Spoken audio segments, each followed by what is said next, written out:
Hello guys, welcome back to Maison African Motives, still on engineering science and 3 working on moments, that is revisions. We have a question paper that we are going to focus on from the question of August 2017. So we are given the first part on 2.1 to state 2 conditions for a beam to be in equilibrium in this case, and that is 2 marks for that. Okay, so I have this part that I want you to see. That is the conditions which are necessary in a closed system. The sum of anti-clockwise, take note, the sum of the anti-clockwise moments is equal to the sum of the clockwise moments, and also the sum of the upward forces is equal to the sum of the downward forces. So this is a consideration that you put in when you are referring to moments that are in equilibrium in this case. All right, so let's take another part of the question and see what you're given.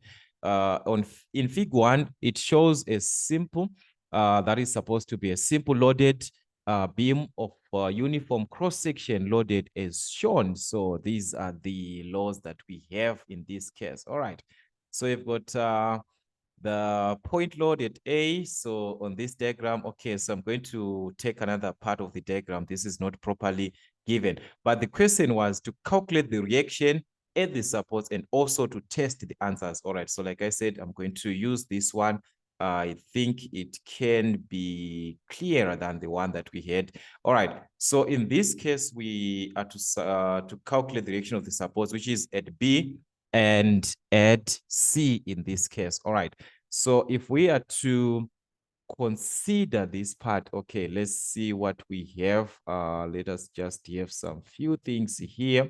So we can see that we have got our point at A, where we have a point load of 7 kilonewton, and that the distance between A and B, which is 100 centimeters. So in this case, we can change this distance to meters. Remember, 1 meter is equal to 100 centimeters. So this represents 1 meter in between. All right, we move on. Between here, it's already in meters. That is 4 meters. But take note, we have a distributed load that we are given, and this was not given the units. Okay, so this, I want to correct this part. This was supposed to be in kgs per meter. So this was a kg per meter, this one that we have. So this was kg per meter. All right, so meaning we are to calculate the force per meter from the mass that we are given. This is mass in this case. So we're supposed to calculate the mass in this case from, the force from the mass that you're given. Remember that our force is equivalent to mg, which is the weight. So that is going to be the mass of 1020.41 times the gravitational acceleration, which is 9.8. All right, so if we multiply, this was going to give us 10,008. So this is 10,000, 018 in Newton. But if you have to check the other forces, you're given in kilonewton, kilonewton, kilonewton. So we can change this to kilonewton. That is divided by 1,000. So it's going to be 10,00 and so forth. So that means we are going to have 10 kilonewton in this case per meter. So this is your force per meter. So that means in this case, this 10 whatever that we have kg per meter is same as we have 10 kilonewton per meter in this case, which is being distributed between 4 meters, these 4 meters that we have. So that means we can divide into 2 because it's separated between the 4 meters. So that is, we are going to have in between the 2 meters to the left and the 2 meters to the right. So it's this one, the 2 meters to the left, the 2 meters to the right. But what is going to be the force that we have that is being separated between these 2 meters that we have said, that we have in this case, we are going to multiply the 10 kilonewton per meter times the distance between B up to C. So from B to C, we've got 4 meters. So if we multiply the 10 kilonewton per meter times the 4 meters, we are going to obtain 40 kilonewton as a point load. So we are going to have 40 kilonewton in this case as a point load. Okay. We move on from the point C to point D. We've got 100 centimeters. Again, we express this in meters, which is 1 meter. From D, this one is a point load. It's facing down. Okay, remember here it's a support here at C. This is a support is going up, and also at B, this is a support. Then in between, also between the D and the E, this part we are given 100 centimeters in meters, which is going to be 1 meter, and the rest. Okay, so these are the forces that we are given. So in this case, we are to calculate or to determine these supports, which is the B and the C. How can we do this? Okay, so we can start with any part here that you're going to take moments about B or about C. Okay, so in this case, I'm just going to start with the point at C. So taking moments about point C. All right, so let's just have our moments. So taking moments about C. All right. So if we are to refer to our moments about C in this case, we are going to see that the B is moving this way to C. This is the direction that B is going to take to C, which direction is it? That is the clockwise. Remember, in this direction, that is the direction of the clock. So these are clockwise. Then this other direction, this is your anti-clockwise. So meaning to say B is moving in the clockwise to C. And also, if we are to check other clockwise, D, as D moves back to C, this is your D back to C. D is moving in the clockwise again. This is clockwise. Okay, E again back to C is moving in the clockwise. All right, we check this part of the 40 kilonewton as this 40 kilonewton is moving back to C, it's moving this way, which is the anti-clockwise. If you have to check, it's a continuation of this movement that we have, which is the anti-clockwise. All right, so this is the anti-clockwise back to C.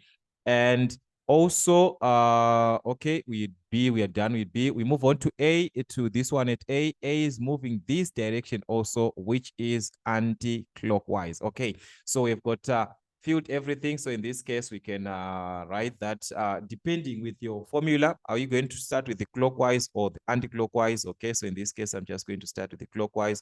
So the sum of the clockwise moments, we saw that they are supposed to be equal to the sum of the anti-clockwise moments, which is B back to C. So B here back to C is clockwise. We are referring to clockwise with a distance of 4 meters.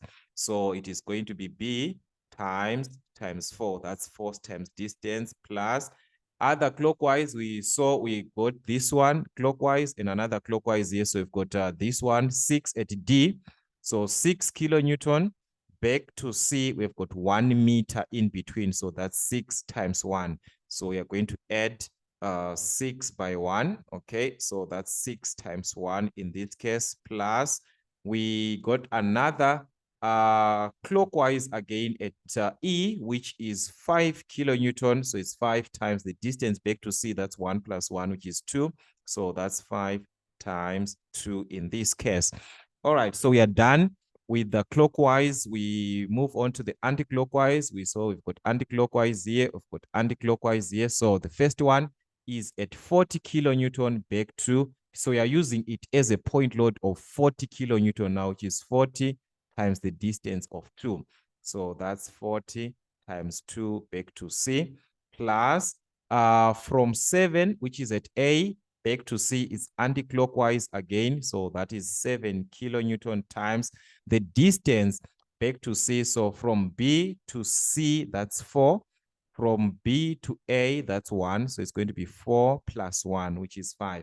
So that's 7 times 5 as your distance. All right. So combine everything. In this case, we can calculate the value for B. So that is B times 4, which is going to give us 4B in this case. So I want you to combine 6 times 1, which is 6, and the 5 times 2, which is 10. So meaning to say, if we add everything, we are going to obtain 16. 6 plus 10, which is 16, is equivalent to add everything. On the right-hand side, we are going to obtain 115. So we can transpose to subtract the 16 on the other side.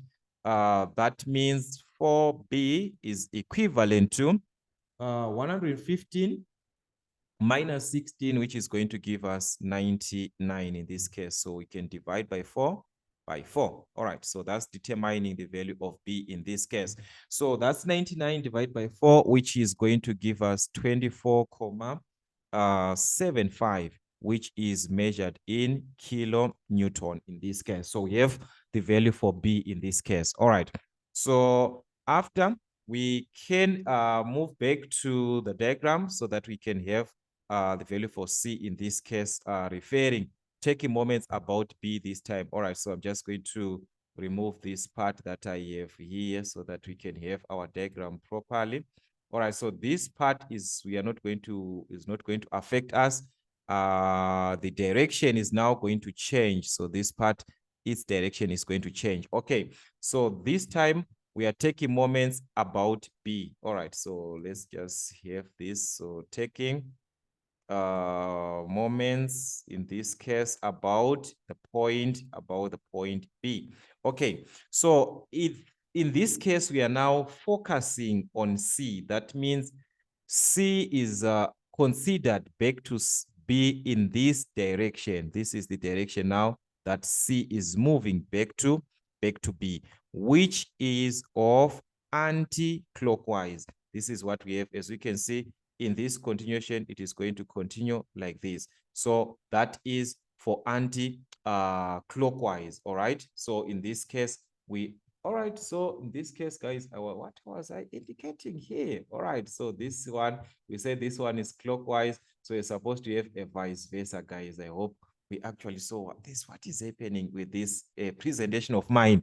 All right. So that is for the anti-clockwise in this case. I just hope we saw this part. So let us just correct that part. Okay. So meaning, let's see other anti-clockwise that we are given in this case. Let's check for other anti-clockwise. Okay. We've got this one as our anti-clockwise. That is, okay. Let's check what is happening with the D. Remember, we are now referring back to B. So as D is moving to B, it's this way, which is the clockwise. All right. So this one is for clockwise.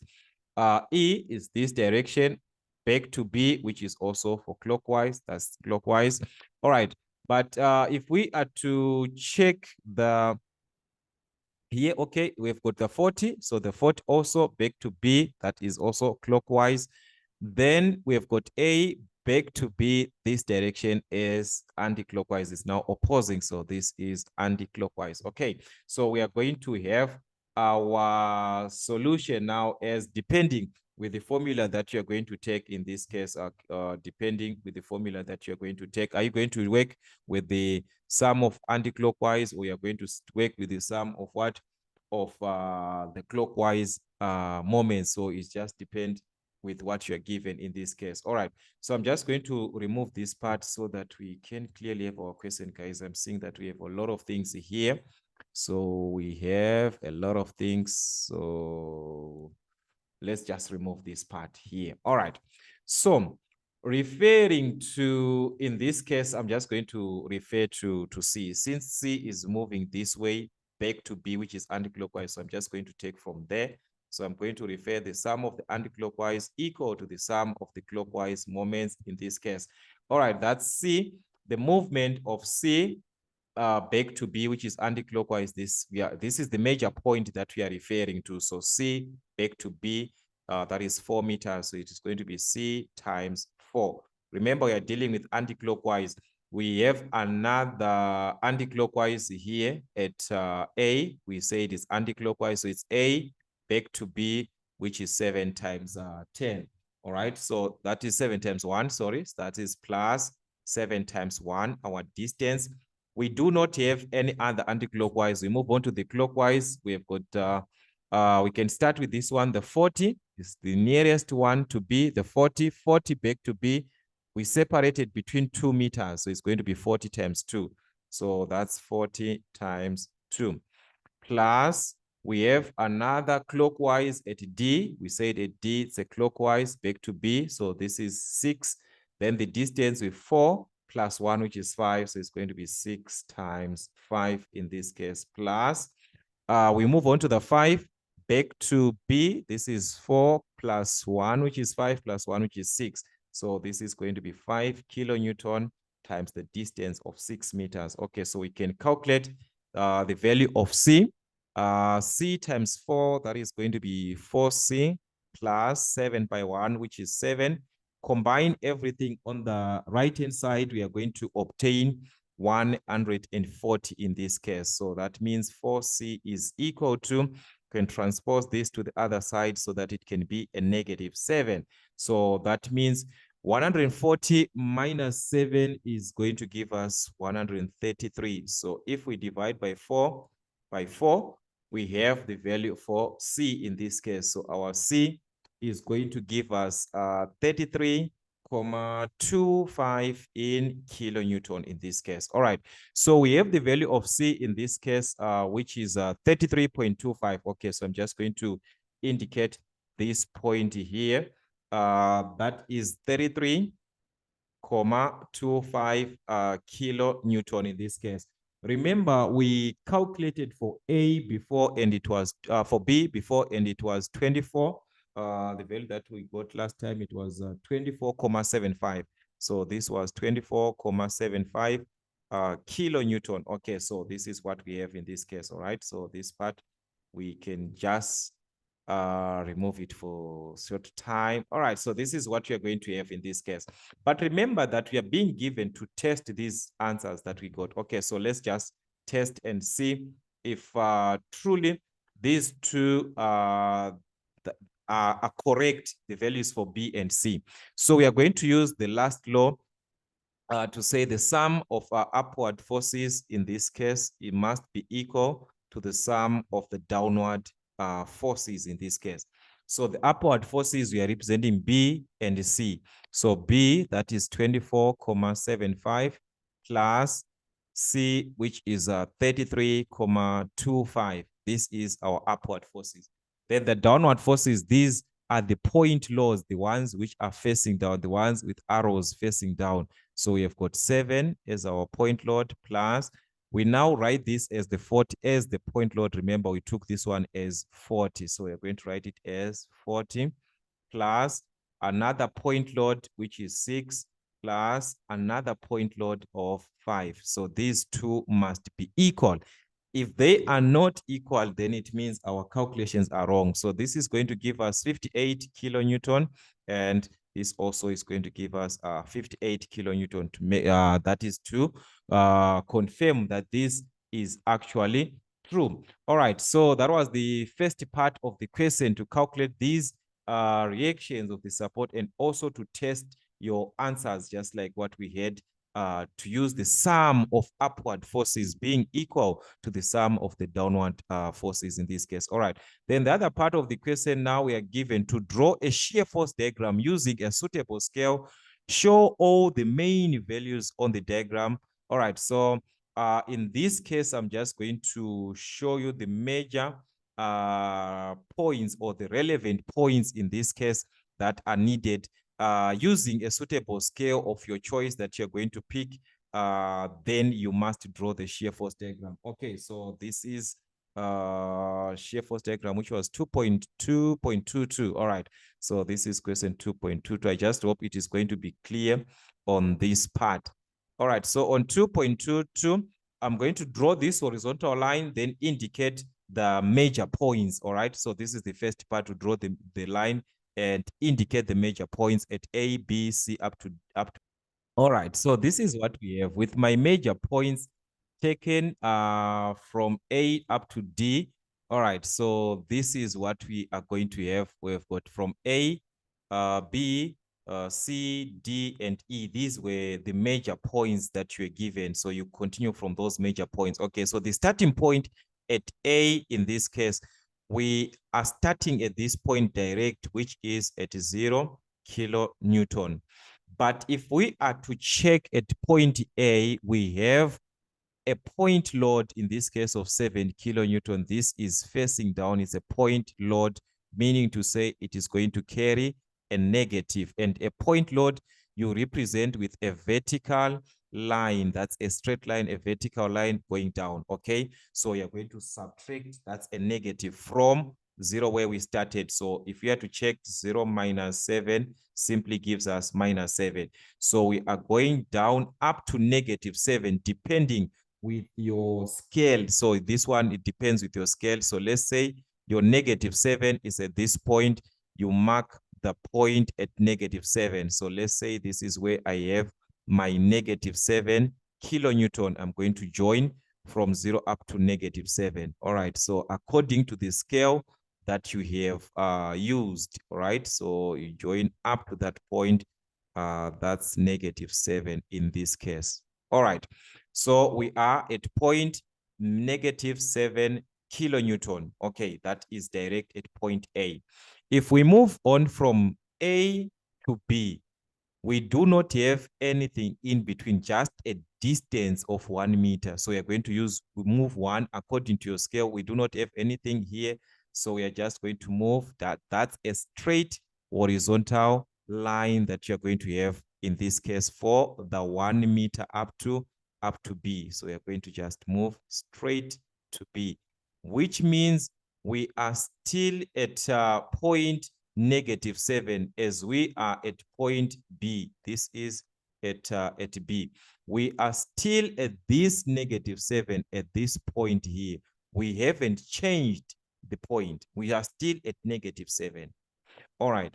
Then at point B, if we are to check what we have at B is a support. It's going up. That's a support. So you add, if it is a support, to the last point where you are at negative 7, which means we are going to add, and we represent with a vertical line going up. So we are at negative 7. So at negative 7, we add the 24.75. All right. So this is going to give us 17.75, not 11, but 17.75 in kilonewton. So which means we are going up plus, it's a positive, it's up. Remember, from 0 going up, it's a positive, going down, it's a negative. So we are going up to 17. Maybe according to your scale, this is a point somewhere here. You mark your point at that point. This is your point.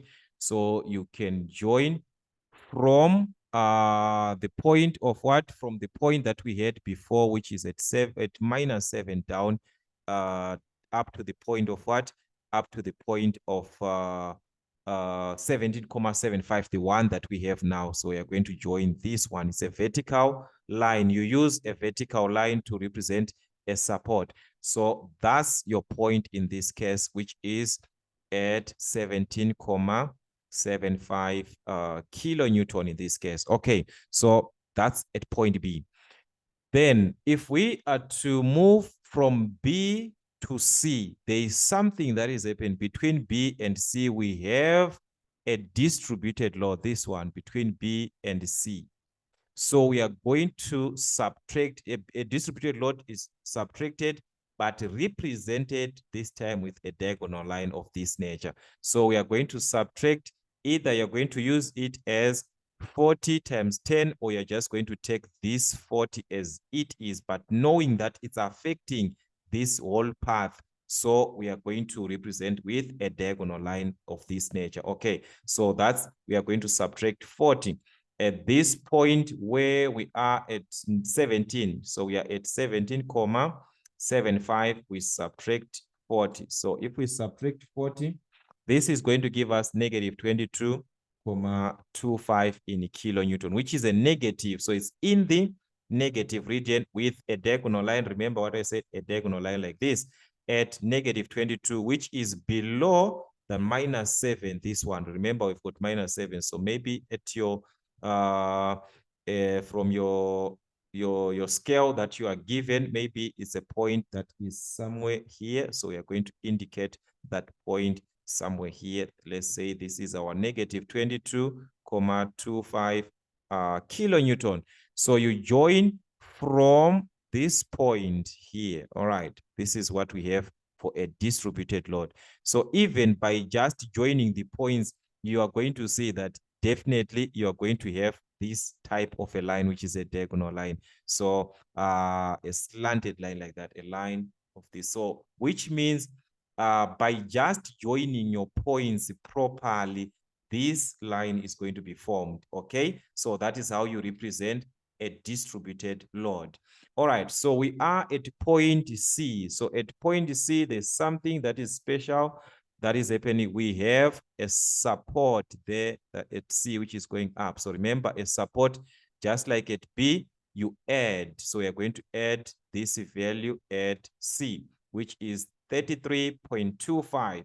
So at negative 22.25, we add 33.25. So if we add 33.25, we are going to obtain 11. 11, that's a positive. So it's above the zero, this one, the zero line. So it's above on top, but below 17, because 17 is bigger than say 11. So 11, according to your scale, maybe it's a point somewhere here. Okay, so you join, remember, it's a support, it goes up. So you join straight a vertical line in this case. So in this case, we are just going to draw a straight vertical line joining the 2 points, these 2 points. All right, so we join these 2 points. So this is at 11 kilonewton. So at this point, you are at point 11 kilonewton. All right, so that is at point C. From point C to D, we have nothing in this case. We do not have any distributed load. So you just move 1 meter to that point. That is a straight, you just a straight horizontal line under this 11 that we have. So we're going to move straight. All right, so that's at 11. We move straight to that point, just like what we saw in between A and B. We just move straight horizontal. Okay, meaning to say we are still at point 11. We haven't changed this movement, so we are still at 11. But if we are to check at D, now at point D, direct at D, there is a point load which is facing down. Remember, a point load always we subtract and we indicate with a vertical line. So we're going to subtract 6.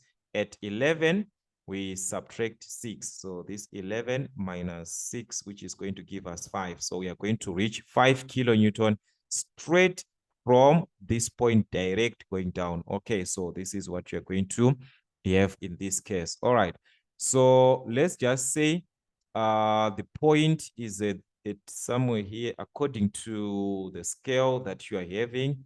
Let's say this is the point here, 5. All right, so we are going to have our 5 kilonewton at this point. All right, so that's 5 kilonewton.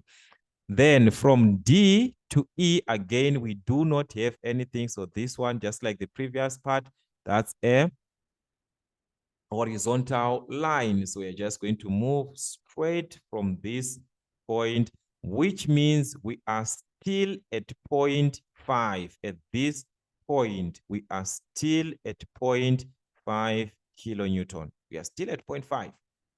Then at E, direct at this point, we are now at E, where we have got a point load, which is facing down. We subtract this 5.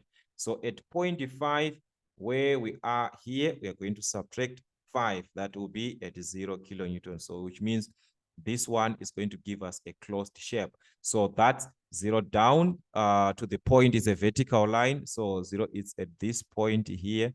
So that's at 0 kilonewton. So you can join these 2 points from 5 up to 0 like this. Okay, so we have completed our shear force diagram in this case. All right, so this is how our diagram was going to be like with these major points taken from our diagram. Okay, so you have to be very, very careful on your presentation. You have to be very, very careful how you present your points from the major diagram that you had. Okay, so these are some of the typical approach that you can actually have, and you are using a proper scale in this case. All right, let's check another part of the question. So we are done with the shear force diagram, which was having 4 marks. On 2.3, indicate whether the statement below is true or false. All right, so we are given a certain statement and we are asked to say from that statement, is it true or false that a lamina is a rigid beam or rod pivoted or turned about an axis? All right, so this one is actually false because it's actually a region that we are talking about if you are representing a lamina. So this is false. So it's actually a region or a layer, not like a rigid beam that you are given in this case. All right, so this is actually false. So that was our question, guys, on moments from this question paper. Let's continue to revise more questions as we prepare for ourselves for the exams which are ahead of times. We have to prepare with more question papers. The more question papers we do, that can actually help us to understand how do they ask these typical questions and how are you supposed to answer those typical questions that you're given. But for now, that's what we had from Mason African Motives. Till we meet again.